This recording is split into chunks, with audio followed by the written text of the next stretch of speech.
Break के बाद आपका फिर से स्वागत है। हम पिछली बार आपने बात की अन्ना हजारे के आंदोलन की, लेकिन क्या आपको लग रहा है कि जिस तरीके से कोर अन्ना की टीम में ही विवाद शुरू हो गया, अब नई टीम बनाने की बात आ रही है, तो ऐसे में जन लोकपाल बिल लाना कितना आसान होगा? कि जन लोकपाल बिल तो आएगा नहीं, क्योंकि ये कांग्रेस आत्महत्या कर नहीं सकती। ये तब आ सकती है जैसे कोई नई सरकार बन जाए जो इसके लिए अनुकूल है।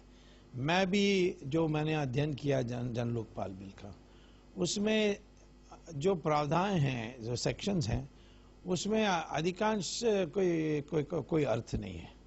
उसमें एक मूल बात है, जो एक प्रावधान है जिसको मैं जरूर चाहूंगा कि हमारे देश में लाया जाए, जिसको कहते हैं इंडिपेंडेंट पब्लिक प्रोसिक्यूटिंग एजेंसी। आज क्या होता है कि किसी मंत्री को हमें पकड़ना है, किसी ऑफिसर को पकड़ना है, तो सैंक्शन लेनी पड़ती है उनकी सीनियर ऑफिसर से, और वो या सीनियर मंत्री से, जैसे मंत्री के लिए प्रधानमंत्री, प्रधानमंत्री के लिए राष्ट्रपति। अब ये राजनीतिक कारणों से दे नहीं पा रहे हैं, तो हमें एक इंडिपेंडेंट बॉडी बनाना, जैसे लोकपाल को अधिकृत किया जाए कि आपके पास कोई कंप्लेंट आए तो आप सीधा सीबीआई को आदेश दे सकते हैं कि करो इस पर इन्वेस्टिगेशन। वैसा हमारे लिए सीबीसी आज नहीं कर पा रही है, क्योंकि वो इंडिपेंडेंट नहीं है। लेकिन ऐसे लोकपाल बन जाएं तो उसके लिए हमें सहमति है। लेकिन बाकी जो लोकपाल बिल है, उसमें कई ऐसे हैं जो हास्यास्पद मानते हैं, जैसे मैग्सेसे अवार्ड के लोगों को और नोबेल प्राइज को एक समिति बनाना चाहिए। ये तो हास्यास्पद है। तो इस कानून कभी आएगी नहीं, क्योंकि कांग्रेस नहीं मानेगी, और भविष्य में मेरे जैसे लोग सरकार में होंगे तो मैं सिर्फ इस एक बात को मानूंगा, बाकी किसी बात को नहीं मानूंगा। टीम अन्ना को कौन से नजरिए से देखते हैं आप?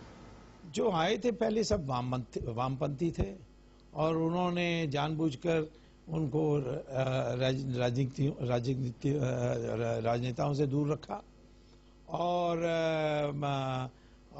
इनके नीयत में खराबी थी। जैसे ये जो हैं अग्निवेश, वो नक्सलाइट हैं, और कई लोग हैं वामपंथी हैं। तो इसीलिए अब आप देखते हैं प्रशांत भूषण हमारे मित्र हैं, बड़े काबिल वकील हैं, लेकिन उन्होंने जो कश्मीर में कह दिया, ये इससे तो लोगों में एक शॉक हो गई। तो ऐसे लोगों को इकट्ठा करके क्या करोगे? ये टीम किसके लिए बनी है? इस देश में लोकतंत्री देश होने के कारण मैदान है चुनाव, रणभूमि है चुनाव। चुनाव में क्या परिणाम आएगी वो आखिर में होगी। जैसे जयप्रकाश नारायण ने स्पष्ट कहा, महात्मा गांधी ने कहा, उन्होंने कभी चुनाव के मैदान से अलग नहीं हुए, खुद भले चुनाव ना लड़े। 1937 में चुनाव हुई थी, उसमें महात्मा गांधी के कहने पर सब लोग चुनाव लड़े। बहिष्कार करने के लिए बहुत लोग कह रहे थे। 1977 में भी अटल बिहारी वाजपेयी और मधुलिमा ये सारे चाहते थे कि हम चुनाव का बहिष्कार करें, बट मोरारजी देसाई और जयप्रकाश नारायण ने कहा नहीं, चुनाव ही मैदान है, उसमें हम लड़ेंगे। तो उसके लिए अन्ना हजारे के पास कोई जवाब नहीं है। आपको लगता है टीम अन्ना को चुनाव में एक बार लड़कर उतरना नहीं, उनको ना उतरे ना, बट उनको फैसला करना पड़ेगा कि ये है, पब्लिक को कहना पड़ेगा इनको वोट दो। कांग्रेस के खिलाफ वोट देना वो कोई पर्याप्त रास्ता नहीं है। जैसे कि उन्होंने हिसार में किया। हाँ, हिसार में वो तो बेकार था। कांग्रेस के लिए आज हवा इतनी बुरी हो गई, खराब हो गई है कि वो तो वैसे भी हारने वाली है। सवाल है इसकी जगह में ऐसे लोग आए जो कुछ मिशन के साथ काम करें, उसके लिए अन्ना हजारे को प्रयत्न करना चाहिए। सोनिया गांधी के बारे में भी आप कुछ ना कुछ निकालते रहे, जैसे पिछले दिन आपने कहा था कि वो ऑपरेशन करने वहां गए ही नहीं थे। नहीं, गई थी, बट ऑपरेशन हुआ नहीं, और मामूली ऑपरेशन हुआ था। जो उसकी जो बीमारी है वो है ब्रेन में ग्लियोमा है, और पैनक्रियास में है। तो डॉक्टर्स, जो जहाँ तक मुझे जानकारी मिली है, इसमें रह से रखकर अब दुनिया भर की चर्चाएं हो गए हैं। लेकिन डॉक्टर्स ने, जहाँ तक मेरी जानकारी है, उन्होंने ये कहा कि हम तो समझते हैं कि आप एक सीमित समय है आपका, और केमोथेरेपी करके ये दर्द जो है इसको कम कर सकते हैं। अब झूठ बोल के कितना दिन छुपाओगे? कल तक कह रहे थे कि बहुत स्वस्थ हैं और उत्तराखंड में से कैंपेन शुरू करेंगे, और अब कहते हैं वायरल हो गया, यानी चंद घंटों में वायरल हो गया। इतना बुरा हो गया कि आप एस्पिरिन लेकर भी नहीं जा सकते। हम वायरल में भी लोग कभी अपना जो कार्यक्रम है उसको कर देते हैं। तो क्यों इतना रहस्य? कैसे जाती है, कौन से प्लेन से जाती है, कहाँ, कौन से हॉस्पिटल में है, इसको क्यों रहस्य रखने की क्या जरूरत है? तो इससे लगता है कि कुछ भयंकर मामला है। और दूसरी तरफ जिस तरीके से मनमोहन सिंह को उतार के अपने बेटे को लाने के लिए जो प्रयास चल रही है आजकल, उससे लगता है कि उनको लगता है कि उनका समय सीमित है। प्रधानमंत्री तो आपके अच्छे मित्र रहे हैं। हैं हमारे मित्र, बहुत पुराने हैं, 40 साल से ज़्यादा हम परिचित हैं उनसे। ये आपको लगता है जैसे कमजोर प्रधानमंत्री है? वो तो हम पहले से जानते थे। वो खुद मुझे कहते थे देश में सब सुब्रमण्यम स्वामी नहीं हो सकते। एक बार मुझे कहा था उन्होंने। वो हमारी मित्रता इतना तो है, व्यक्तिगत वो शुद्ध हैं, बट राजनीति में दो प्रकार के चरित्र होते हैं। एक होता है व्यक्तिगत चरित्र, वो आवश्यक है। दूसरा है राष्ट्रीय चरित्र, जहाँ राष्ट्र के साथ कुछ गलत काम हो रहा है तो अपना हम ठीक हैं, राष्ट्र जाए भाड़ में, ये एटीट्यूड पाप है। जैसे भीष्माचार्य ने द्रौपदी का वस्त्रहरण को देखते रह गए, तो कृष्ण भगवान ने बताया आखिर में अर्जुन को कि ये तो राष्ट्र के साथ एक ये और नारी जगत के साथ एक बहुत बड़ा धोखा हुआ है। तो वैसे ही जब आपने कहा ऑक्शन करो और उसने, ये राजा ने एक इतनी रूड लेटर, यानी एक अपमान करने लायक लेटर उन्होंने लिखी, उस समय उनको कहना चाहिए अच्छा मैं तुम्हारे रेजिग्नेशन मेरे पास लाओ, पर उनके जो परिस्थिति है उसमें वो अधिकार नहीं है।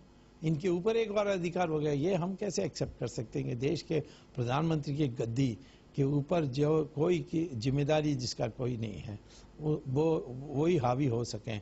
ये तो हम अंग्रेज़ों के ज़माने के बाद कभी मानने के लिए तैयार नहीं थे। तो ये ही उनके बारे में बुरा है। वो आखिर में इन आने वाले दिनों में कुछ कर दें, उनको हटाए जाने के पहले। कांग्रेस हटाने में लगी हुई है, सोनिया गांधी हटाने में लगी हुई है, उसके पहले कुछ चमत्कार कर दें वो अलग बात है, परंतु इतिहास में इनका नाम बहुत बुरे लोगों में माना जाएगा। लेकिन अभी से ही कांग्रेस ने राहुल गांधी को प्रोजेक्ट करना शुरू कर दिया है। राहुल गांधी के बारे बनना मुझे लगता है मुश्किल। एक तो वो जिस दिन पैदा हुआ था उस दिन वो इटालियन सिटीजन ऑटोमेटिकली बन गया और उसने इटालियन सिटीजनशिप कभी छोड़ी नहीं। दूसरा है कि उसके जो मेडिकल ट्रीटमेंट्स हुए हैं उसका विवरण मेरे पास है। तो आर्टिकल 103 कॉन्स्टिट्यूशन के अनुसार कई डिस्क्वालिफिकेशंस हैं देश के प्रधानमंत्री बनने के लिए, देश के सांसद भी बनने के लिए, और उसमें उनका नाम आ सकता है। जैसे सोनिया गांधी का भी वो प्रधानमंत्री बनने के लगभग तय हो गया था, फिर मैंने चिट्ठी गई थी राष्ट्रपति के पास, उसके बाद वो बन नहीं सकी। ऐसे ये भी नहीं बन सकते हैं। और यदि बना दें ज़बरदस्ती, क्योंकि उनके पास एक रबर स्टैम्प प्रेसिडेंट है जो कोई विवेक अधिकार इस्तेमाल नहीं कर सकती, तो फिर हम इसको कोर्ट का मामला बनाएंगे, इससे देश कमज़ोर और होगा। और वो काबिल भी नहीं है, वो हर एग्ज़ाम पर फेल हुआ आदमी है, कोई किसी बात पर ज्ञान नहीं है।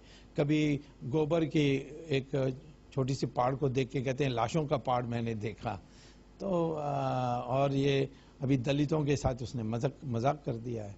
तो मैं समझता हूँ कि इस महा सिंहासन जो इंद्रप्रस्थ की है उसमें ऐसे लोगों को बैठना नहीं चाहिए। बैठेंगे तो उनको उतारने में हम सब लोग लग जाएंगे।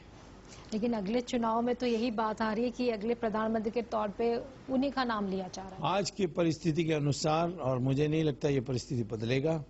कांग्रेस का तो 50 सीट भी लोकसभा में जीतना मुश्किल है।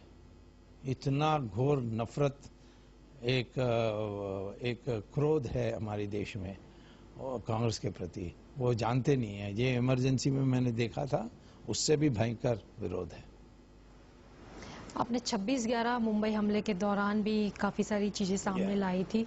अभी 26/11 जो है नज़दीक है, आपको लगता है कि आतंकवाद से निपटने के लिए अभी तक हम सक्षम हुए इतना बड़ा हादसा होने के बाद? सब लोग राजनीतिक दृष्टि से नपुंसक रहे हैं। देखिए, जो आतंकवादी करता है वो भले दूसरे लोग ना माने, परंतु एक मजहब के कारण कर रहा है। वो कहता है मैं दारुल इस्लाम हिंदुस्तान में लाने चाहता हूँ। ये आतंकवादी जो हैं जो पाकिस्तान से आने वाले लोग हैं या पाकिस्तान में ट्रेन होकर आते हैं। हमारे देश में और भी आतंकवादी हैं, जैसे लिट्टे थी, उसमें अधिकांश लोग हिंदू थे, परंतु वो मज़हब के आधार पर नहीं चला रहे थे और आखिर में उनका तो हम लोगों ने समाप्ति ही कर दी है। माओवादी हैं, ये तो हमारे सेठों और राजनीतिज्ञों की सांठ-गांठ के साथ उनके साथ वो पनप रहे, नहीं तो ये माओवादी के तो बहुत जल्दी ख़त्म कर सकते हैं। ऐसे कदम उठाना चाहिए जिससे ये आतंकवाद कभी खड़े ना हो पाए, उसके लिए उपाय हैं। और वो उपाय में मैं ये कहता हूँ कि जहाँ कैंप्स बने हुए हैं उसको हमें बम करना चाहिए, पाकिस्तान से युद्ध करना आवश्यक है, उस युद्ध भी करना है। कभी ऐसा हो जाता है जैसे महाभारत हुई, आखिर तक 5 गांव के लिए मांगते रह गए भगवान कृष्ण, पर तो फिर युद्ध किया। उनको पता था ये इतने अहंकार में हैं, वो 5 गांव भी नहीं मानेंगे। तो युद्ध करने के लिए सारे उपायों को ढूंढने के बाद शांतिपूर्ण हमें युद्ध करने के लिए तैयारी करनी चाहिए। पाकिस्तान में कल तालिबान सरकार आ जाएगी तो वो युद्ध करने वाली है आपके ऊपर, तो इसके अच्छा है कि हम अभी अपनी तैयारी शुरू करते हैं। तो आतंकवाद को तो युद्ध के बिना समाप्त नहीं कर सकेंगे। लेकिन जब तक हम सांसद पे जो अटैक करने वाले लोगों को फांसी नहीं दे पा रहे, इतने साले कसाब का हाईकोर्ट ने कह दिया है फांसी की, उसके बावजूद हम उसको फांसी नहीं दे पा रहे। सिर्फ कसाब का नहीं है, देखिए जिसने राजीव गांधी की हत्या की उनको भी हम नहीं दे पा रहे हैं। इसमें बीजेपी और कांग्रेस में कोई फर्क नहीं है। बीजेपी ही ने उस नलिनी को जो फांसी की सजा थी जो सुप्रीम कोर्ट ने दिया उसको छोड़ दिया था। तो मैं तो समझता हूँ कि ये हमारी, मैं तो पहले से कह रहा हूँ कि मंशा की आवश्यकता है, सही मानसिक स्थिति की उत्पन्न होना आवश्यक है। सर्कस में सिंह होंगे, सिंह तो बड़ी शक्तिशाली एक जानवर होती है, परंतु वो एक दुबला पतला रिंग मास्टर के सामने झुक के जो कहता है चढ़ो वो चढ़ जाते हैं। तो ये मानसिक स्थिति है ना, ये गुलामी की मानसिक स्थिति, ये इससे जाना चाहिए। और जो राष्ट्र के साथ खिलवाड़ करेगा उसके लिए कोई माफ़ करने का रास्ता नहीं है। डेमोक्रेसी हो कुछ भी हो, हमें नहीं करना चाहिए। आप एक इकोनॉमिस्ट, एक नेता भी है, तो असली सुब्रमण्यम स्वामी कौन है? मैं तो शुरू में प्राध्यापक ही बनने चाहता था, और प्राध्यापक था भी हार्वर्ड में, फिर आईआईटी में प्राध्यापक बना। बट यहाँ हमारे कम्युनिस्ट लोग जो कांग्रेस में भी थे, वो हमारी जो मार्केट बाजारी प्रणाली की जो मैं प्रचार कर रहा था वो पसंद नहीं आई और मेरा जवाब नहीं दे पा रहे, तो उन्होंने मुझे नौकरी से निकाल दी। और मुझे एक ही उपाय था, वो भी सोचते थे यही है कि मैं वापस चले जाऊंगा। तो मैं इंडिया में रहने तो क्या कर सकता था, सारे दरवाजा बंद कर दी थी इन लोगों ने। तब मैं राजनीति में आया, पर राजनीति में आने के बाद मैं यही समझता हूँ जो विश्वामित्र ने दशरथ को कहा था कि जब तक राजनीति शुद्ध नहीं होगी कुछ नहीं शुद्ध होगी। इसीलिए उनकी श्रेष्ठ बेटाओं को वो क्योंकि दशरथ ने कहा मेरी सेना को ले जाइए, उन्होंने कहा नहीं, हम जो अकल के राजा हैं उनको आज से ही तैयार करेंगे। ये इस कारण से मैं राजनीति में आया हूँ और राजनीति में रहूँगा। धन्यवाद। तो ये थे डॉक्टर सुब्रमण्यम स्वामी। आपको ये मुलाकात कैसी लगी हमें जरूर बताइए और देखते रहिए TV9।